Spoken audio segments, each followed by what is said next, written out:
Welcome, ladies and gentlemen, and today we're going to be talking about something somewhat interesting, and that is because, with more stuff getting released for Zack Snyder's Justice League, as that is the official title, I figured today we could talk about why Zack Snyder's Justice League is important or why it matters. Because, look, I'm just here to say that nobody knows, except for the people who have seen it already, nobody knows whether it's going to be good or bad, okay? In my opinion, I could care less. I know it could be good. I hope it is good, but I know it could be bad as well. But I think the main reason it's important and why it matters is because, what he went through. Because I know Zack Snyder, he gets a lot of flack. There's a crowd out there that thinks he ruins the DC characters and that all of his movies, or most of them anyways, are terrible and yada, yada, yada. My opinion, I like some of his movies and I don't like other ones, obviously. I'm not going to say, I'm not one of the people who loves every single thing that he does. Don't get me wrong. Visually, he's a very great director. But when it comes to the narrative or the story, sometimes that kind of gets iffy. Because when it comes to his movies, Dawn of the Dead, one of his earlier movies, Dawn of the Dead is a good movie. Probably one of the better zombie movies out there. It's a really good remake. Watchmen, I am a fan of Watchmen. I am, of course, probably one of his visually stunning, one of his best movies. I have not seen 300, although I've heard that is good. And of course, that's the one where it's really heavy on the visuals. But then if you want to get to the DC movies, there's Man of Steel, which that one's mixed.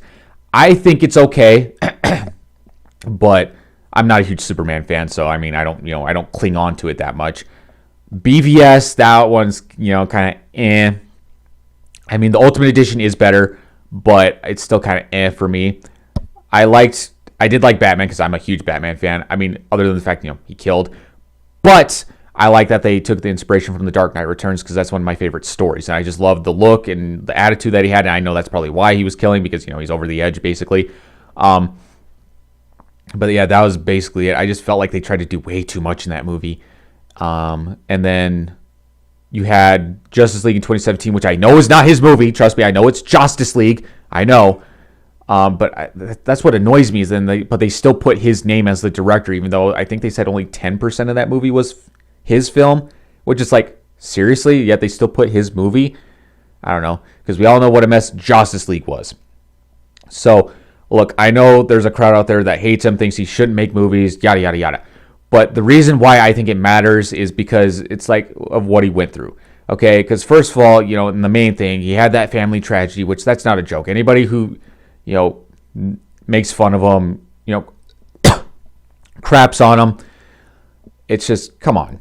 The dude had a family tragedy. That stuff is not funny at all. It's not something to joke about. And that was, I believe, the main reason, or at least one of the reasons he had to step away from filming. So that's the main reason why it matters. And it's just, to me, it's it was his life's work. He put a lot of dedication into it. Like I said, whether it's good or bad, I just think he deserves to put it out there. He deserves to have his work be out there because he put a lot of effort into it. Because how would you feel if you put a lot of effort into something and then all of a sudden your boss or whoever just said, oh, nope, you're not going to be able to release it or say what you want or, yada, yada, yada. It's I would be pretty upset. It's you put all that work into something and then you can't, show people. And that is why I'm also a fan of the Snyder Cut of Suicide Squad, because, of course, it's basically, well, not the same thing, but somewhat the same thing happened with Suicide Squad, where there was a lot, and I mean a lot, of behind-the-scenes issues with the filming and things like that. And David Ayer got screwed over. Now, I know it's, with Zack Snyder, it's the same thing that can happen to David Ayer. There will be a crowd that says, oh, man, he makes trash movies. Yeah, look at Bright and Tax Collector. But it's just, it's not there's very few directors out there, in my opinion, that can make a hit movie every single movie, right?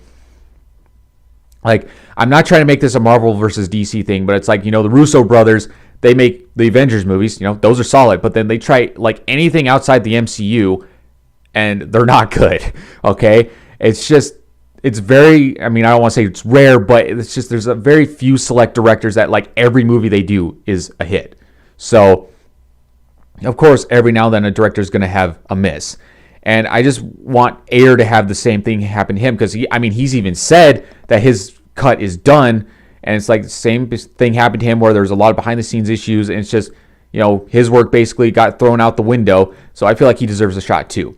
But why the Zack Snyder's Justice League is important is because, he had the family tragedy. He put all that work into it, and he deserves to have it shown. Whether it's good or bad, to me, doesn't matter. It could be good, it could be bad, but he deserves to at least show what he wanted to show. And also, it could essentially be like the finale of the DCEU. Because, look, I'm a huge DC fan. I am. But I will admit that the DCEU is basically a freaking mess. It's like all over the place. They didn't have a good plan. And I don't really blame the directors. I really don't. I just feel like it was the head office people or whatever. It was the executives and those people. They're the ones that were screwing with these movies. And, some guy named Jeff Johns that, would screw over these movies. And it's just, there were so many times the executives would tamper with these movies, say, oh, no, got to get rid of that, but we got to add this, and yada, yada, yada. It's just, I honestly kind of hope that DC, that some other company can take care of them. Because Warner Brothers, I'm sorry, but for the most part, especially when it comes to the DCEU, they do not give a crap about DC. They just don't. Okay? And, with the news of them rebooting Superman, it's like, what are you doing? Because it's like, and because if that means Henry Cavill's done, it's like, are you kidding me? He's like legitimately Superman, and you're gonna get rid of him, or he's not gonna come back. And like, I frankly could care less if Superman's African American. I don't care. It's just I could see them doing like an Elseworld, another dimension, whatever, to have that Superman, and then but yet you still have Henry Cavill. Like, I'd have no issue with that. But to basically make it look like you're getting rid of Henry Cavill and having a new Superman, it's like, I don't know. But hey, at least the Batman from Matt Reeves looks really good. But that is the main reason why I think Zack Snyder's Justice League is important, is just because he deserves it. He had that family tragedy. He had to step away. The dude gets a lot of flack, and it's just, he deserves to have, or to show what he wanted to show, and essentially put a finale on the DCEU. Because the DCEU basically is like a huge question mark. It really is. Sure, they have plans for the future, but it's like they have the whole Flash movie, which they're making it sound like that's going to be like a reboot, and it's just like essentially erasing all the past movies. It's like, dude, they just need to get it figured out, okay? So I hope it's good. It's 4 hours long. There's going to be a lot of characters, probably a lot of plots, and just things like that, but I hope it's good. There's characters I can't wait to see, mainly, like Deathstroke, because I love Slade. But yeah, I hope it's good, and it's just the fans wanted it, they got it, and he just deserves to show what he wanted to show. So, of course, what do you think of Zack Snyder's Justice League? Do you think it'll be good or bad, and do you think he deserves it? Let me know in the comments below, and of course, as always, I'd love to see you all next time. If only I could turn